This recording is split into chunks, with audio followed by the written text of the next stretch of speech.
Then I took a smidge and applied it down there. This one's wife. She's hating all of this. Hello, I'm H.G. Tudor. King Charles III has been diagnosed with cancer. Harry has flown home to see his father. There is detailed coverage of this development around the world's media. This one's wife has remained in Monty's shit show. This development is something that she will hate. Why? Because it's about other people and not her. As a narcissist, she needs to be the centre of attention. She needs to be the main character. She needs to be the one that is the focus of people's responses. And like any narcissist, the narcissist cannot stand it if that attention and focus is going to somebody else. Narcissists cannot stand other people to be unwell because it takes focus away from them. Also, there is an expectancy, and this is recognised by mid-range narcissists in particular, of sympathy being issued by the narcissist towards the person who is unwell. In some instances, the expectation of support and compassion. Some narcissists will provide it where it suits facade management, and it doesn't require a huge amount of input from them. But for the most part, whilst the narcissist expects you to telephone for an ambulance when they suffer a fractured eyelash, where you've fallen down the stairs and broken your leg, you're told to get up, you're just play acting, there's nothing wrong with you. Or that begrudgingly, the narcissist will provide you with some assistance. But the fact is, absent emotional empathy, the narcissist is not naturally motivated to help you, and instead, the narcissism will only allow that help to be provided where the narcissism deems that it's something that will enable the narcissist to gain. So, for instance, the narcissist, particularly mid-range, may well help you if it assists the issue of control over you and the provision of fuel, and most importantly of all, enables the narcissist to look good in the eyes of other people. It might, of course, be done for the purpose of currying favour to secure some kind of outcome from the person who's unwell, perhaps a payment for providing assistance. For this one's wife, she will be hating the fact that all of these comments, all of the sympathy, all of the support is being directed to King Charles. It has to be about her, not him. Furthermore, the fact that Harry has flown back is also a problem. The fact that he has done something in relation to somebody else and not her threatens her subconscious need for control over him. It may well be the case that he's in the golden period, having a respite period, and therefore she has given her approval for him to go back. Yes, you must go. You need to see that your father is okay. Because he's being treated in a benign way because of this respite period, she allows him to go, thus asserting control through agreement, and makes it known locally, amongst the people around them, that he got her blessing to go. He doesn't need her blessing. Ordinarily, you don't need the blessing of your spouse when a member of your family has a serious diagnosis such as cancer. But remember, the grandiosity and haughtiness of this one's wife is such that she believes herself to be Queen of Monty Shit Show, and that she can allow Harry to go, that he has her blessing. There may also be the possibility that she didn't want him to go. It's not that serious. You don't need to go this instant. He's just looking for sympathy. There's plenty of people there to look after him. You've got a family here, Harry. She may well have sought to triangulate him and utilise guilt to stop him from going. And that's something that commonly a narcissist would do.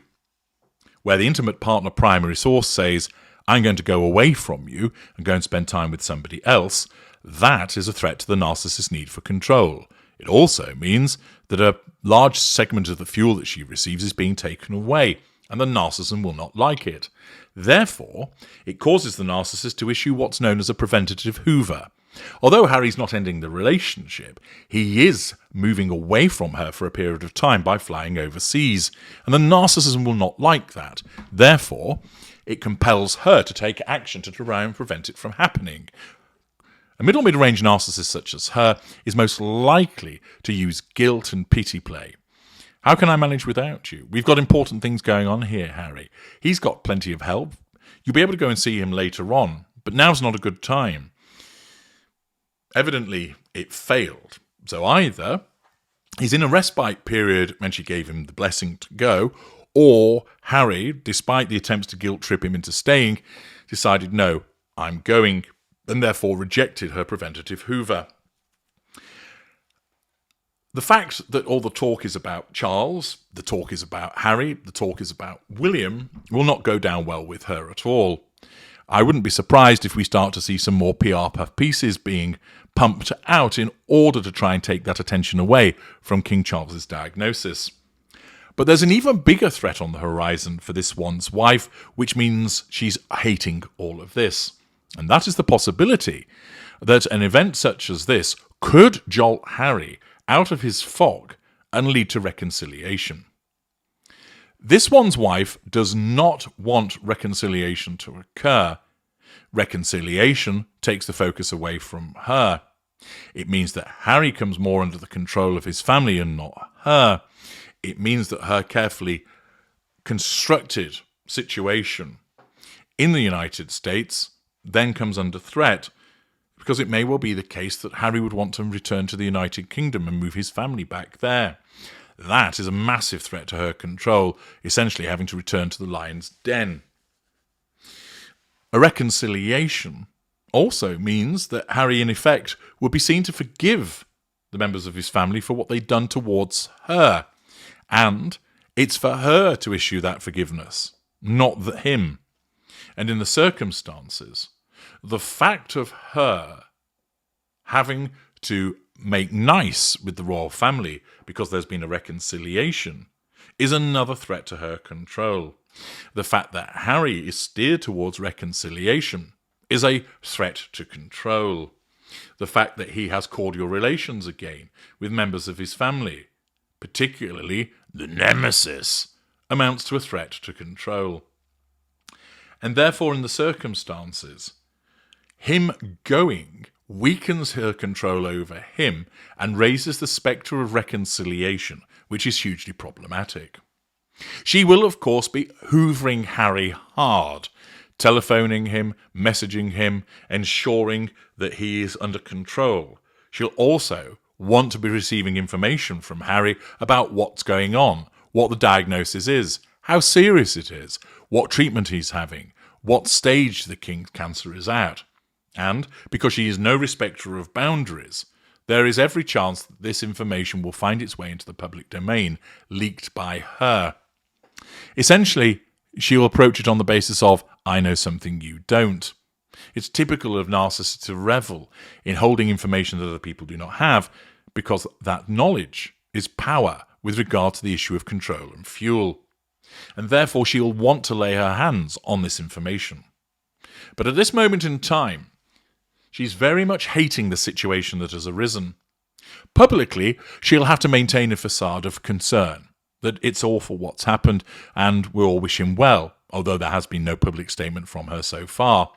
But her facade management will be such that it will want to ensure that she shows to the world that she is a kind and caring person. Privately, she couldn't give a rat's ass about what happens to Charles.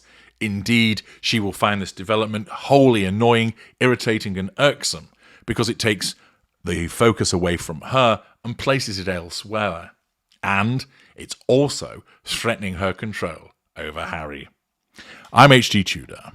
Thank you for listening.